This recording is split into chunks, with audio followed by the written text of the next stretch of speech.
Hai guys, Balai Movie di sini. Apa kabar semuanya? Semoga semuanya sehat selalu ya. Di video kali ini kita akan membahas film yang berjudul Yakusoku no Neverland atau The Promised Neverland. Film ini merupakan adaptasi dari komik yang dirilis pada tahun 2020. Menceritakan tentang kehidupan anak-anak di sebuah panti asuhan yang bernama Gracefield House. Di tengah semua keceriaan di dalamnya, 3 anak Gracefield House mengetahui sebuah fakta yang sangat mengerikan tentang panti tersebut. Nah, penasaran kan dengan alur ceritanya? Sebelumnya Mimin ingetin, jangan lupa untuk like, komen, subscribe, dan nyalakan loncengnya ya. Oke, tanpa berlama-lama lagi, yuk langsung aja kita ke alur ceritanya. Film diawali dengan diperlihatkan sebuah panti asuhan yang bernama Greenfield House. Panti tersebut dipenuhi dengan banyak anak-anak dari berbagai kalangan usia. Mereka diasuh oleh seorang wanita yang mereka sebut Mama Isabella. Terlihat bahwa kehidupan di panti itu sangatlah menyenangkan dan penuh dengan kehangatan. Mereka makan bersama, bermain bersama, dan juga belajar bersama. Greenfield House memiliki peraturan yang tidak boleh dilanggar oleh anak-anak, yaitu mereka dilarang untuk keluar dari pagar pembatas dan mendekati gerbang utama. Seperti panti pada umumnya, satu persatu anak di sana juga akan pergi dan diadopsi oleh keluarga baru. Terdapat 3 anak tertua sekaligus terpintar di Greenfield House. Mereka adalah Emma, Ray, dan Norman. Suatu hari, seorang anak perempuan bernama Connie diadopsi dari panti tersebut. Ia pun mengucapkan salam perpisahan kepada teman-temannya yang lain. Kemudian, Connie diantarkan menuju gerbang utama oleh Mama. Setelah kepergian Connie, Emma dan Norman tak sengaja menemukan boneka kesayangannya yang mungkin tertinggal. Keduanya pun memutuskan untuk mengantarkan boneka itu ke gerbang utama. Di gerbang utama, mereka hanya melihat sebuah mobil. Betapa terkejutnya mereka melihat Connie yang sudah tak bernyawa berada di dalam mobil tersebut.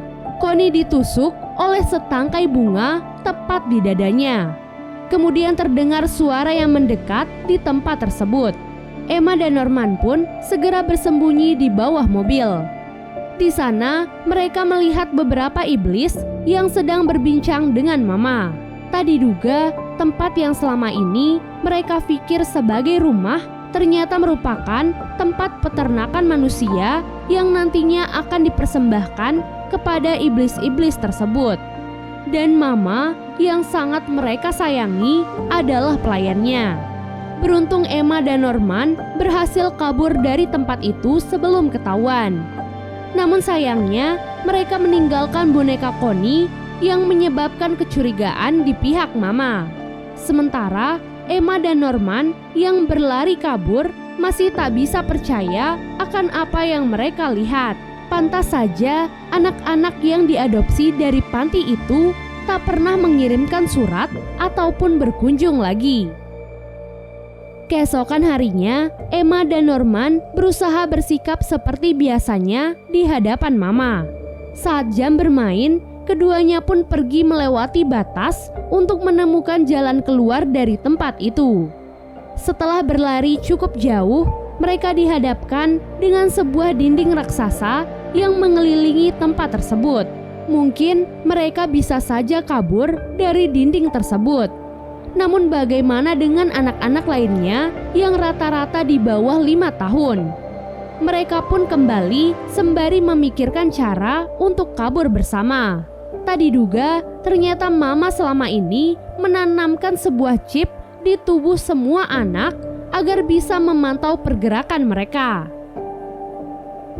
Chip tersebut ditanamkan di telinga masing-masing anak.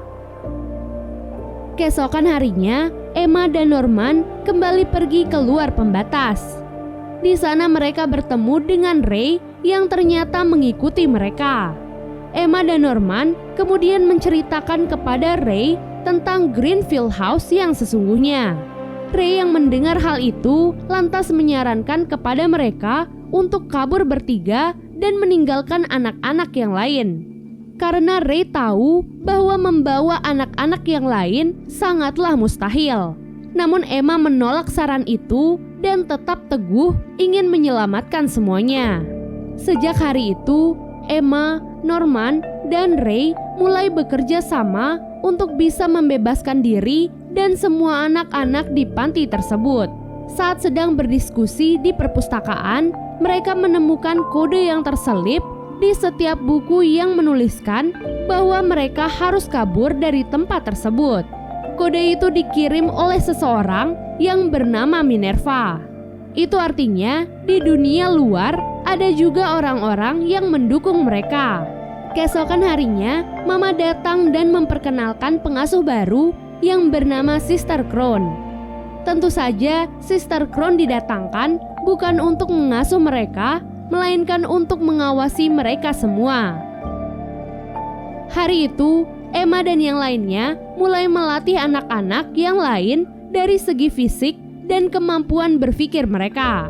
Hal itu dilakukan agar mereka semua bisa kabur dari tempat itu. Kemudian, Sister Crown mendekati mereka dan mengajak mereka untuk bermain kejar-kejaran.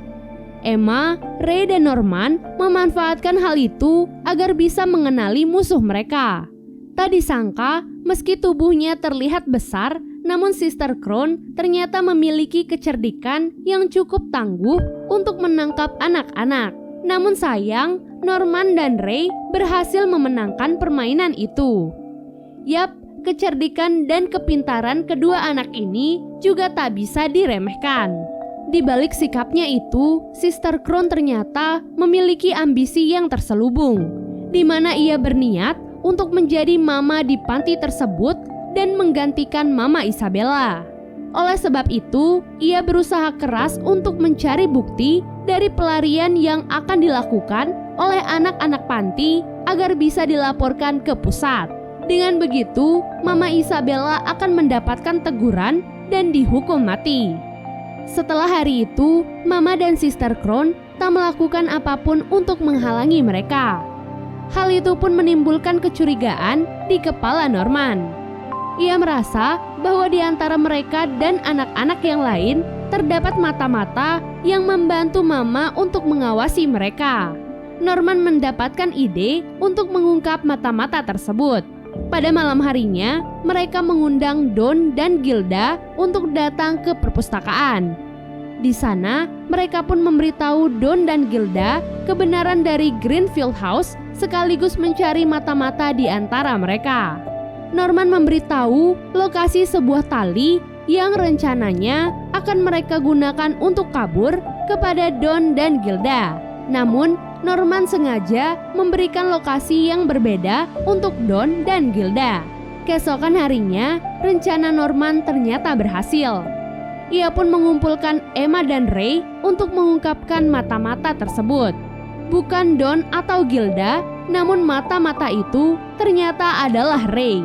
Norman yang cerdas ternyata telah menipu Ray, di mana lokasi yang ia beritahukan sebelumnya hanya Ray dan Emma yang tahu. Ray akhirnya mengakui hal tersebut. Namun ia melakukan hal itu bukanlah tanpa alasan. Namun ia sengaja menjadi mata-mata untuk upaya pelarian mereka.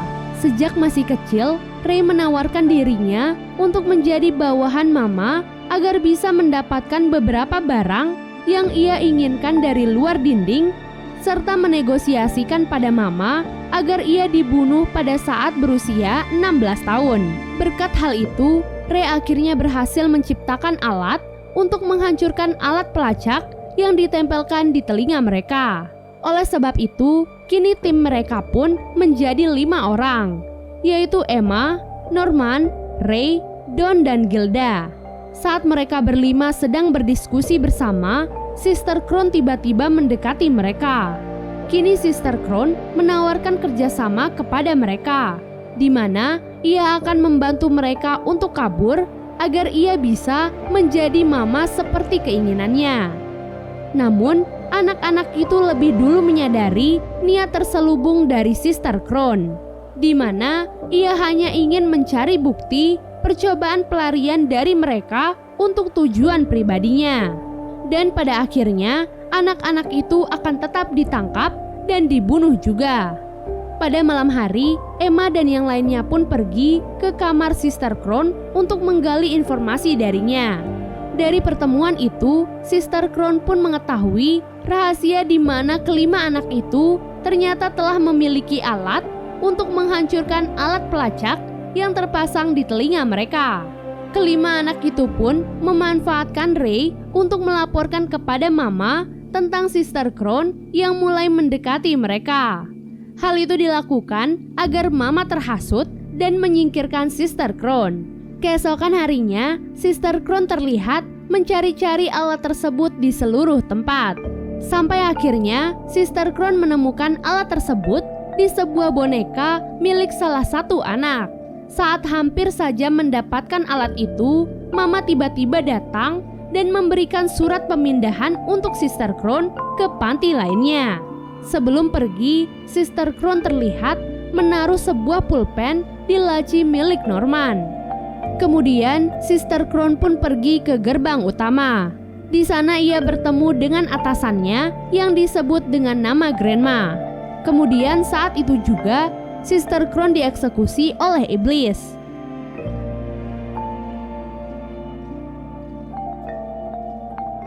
Keesokan harinya, Emma dan Norman memutuskan untuk pergi memanjat dinding untuk melihat-lihat jalan yang bisa mereka lalui saat kabur. Sementara itu, Don, Gilda, dan Ray akan bertugas untuk mengalihkan perhatian Mama. Namun Mama ternyata sudah lebih tahu tentang rencana itu. Sehingga ia pun menyekap Ray di dalam kamar dan berlari mengejar Norman dan Emma. Dan benar saja, Norman dan Emma tertangkap basah di depan dinding. Emma pun segera menyuruh Norman untuk kabur meninggalkannya, sementara ia akan menahan Mama. Tak diduga, Mama dengan tega mematahkan kaki Emma begitu saja. Karena hal itulah, Norman dan Emma pun akhirnya gagal. Dengan terburu-buru, Mama memberitahu mereka bahwa yang selanjutnya dieksekusi adalah Norman. Emma dan yang lainnya sangat terpukul mendengar hal itu. Ditambah sekarang, Emma tak bisa bergerak karena kakinya yang patah. Akhirnya, pada hari eksekusi, mereka meminta Norman untuk kabur sendirian dan menunggu mereka di atas dinding sampai Emma pulih kembali. Dan benar saja, hari itu Norman pergi melewati batas dengan membawa beberapa perlengkapan. Terlihat Norman berhasil sampai di atas dinding. Emma yang mengira Norman telah kabur terlihat cukup tenang. Namun tak diduga, Norman malah datang kembali begitu Mama mencarinya. Hal itu membuat Emma dan teman-temannya cukup kecewa dengan tindakan Norman. Sebelum dibawa ke gerbang utama, Norman menggambarkan sketsa dinding yang telah ia telusuri. Norman melakukan hal itu agar teman-temannya bisa kabur dari tempat tersebut. Sebelum benar-benar pergi, Norman mengucapkan salam perpisahan kepada teman-temannya dengan berat hati. Dan Norman akhirnya dibawa ke gerbang utama oleh Mama.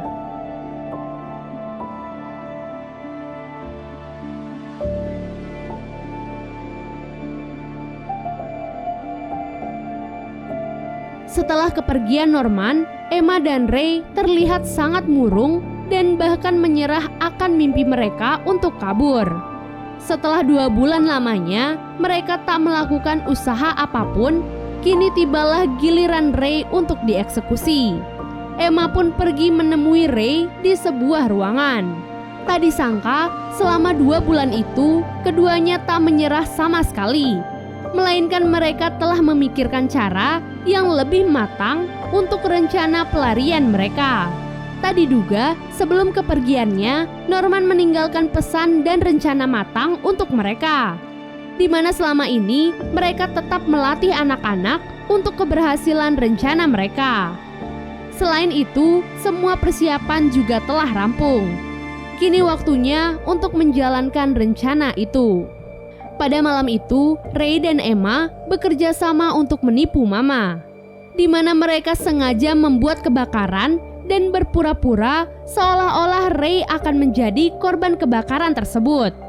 Rencana itu juga diperkuat dengan dilepasnya pelacak di telinga Ray untuk diletakkan di dalam kebakaran itu. Mama lantas berlari untuk mengambil alat pemadam dan sibuk memadamkan api di sana. Kesempatan itu kemudian digunakan oleh Emma dan anak-anak lainnya untuk kabur bersama. Sebelum kabur, Emma meminta maaf kepada anak-anak yang masih di bawah umur 6 tahun karena tak bisa membawa mereka. Namun Emma berjanji akan kembali dan menjemput mereka nanti saat mereka telah siap. Setelah itu, Mama baru menyadari bahwa ia telah ditipu oleh Emma dan yang lainnya. Mama pun segera berlari mengejar mereka dan menginfokan kepada peternakan yang berada di luar dinding untuk mengepung anak-anak tersebut di jembatan penyeberangan. Namun Norman ternyata cukup cerdas untuk mengetahui taktik itu, sehingga ia menuliskan rencana agar teman-temannya tak melewati jembatan melainkan melewati jalan lain, di mana mereka harus melewati sebuah tebing dengan menggunakan tali bantuan. Dengan kerjasama dan latihan mereka selama ini, anak-anak itu pun satu persatu mulai melewati tebing tersebut. Sampai saat tersisa giliran Emma untuk menyeberang, Mama datang dan menghampirinya. Mama mempengaruhi Emma agar tidak pergi dari panti. Ia berkata bahwa di luar sana tak ada kehidupan yang lebih baik selain di Greenfield House. Namun, Emma dengan lantang berkata bahwa jika tidak ada kehidupan, maka ia dan teman-temannya yang akan membuat kehidupan itu. Saat menyeberang, Mama sebenarnya bisa saja memotong tali yang dilewati oleh Emma. Namun karena rasa sayangnya, Mama tak bisa melakukan hal tersebut. Setelah kepergian anak-anak itu, Mama terlihat sedikit bahagia.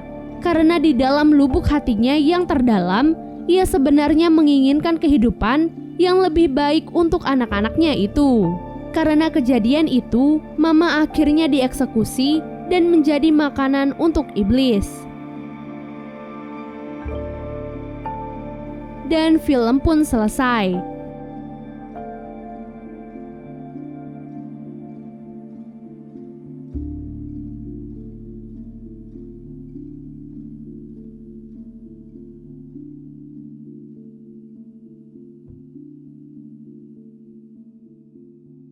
Terima kasih banyak telah menonton alur cerita kali ini dan sampai jumpa. Bye!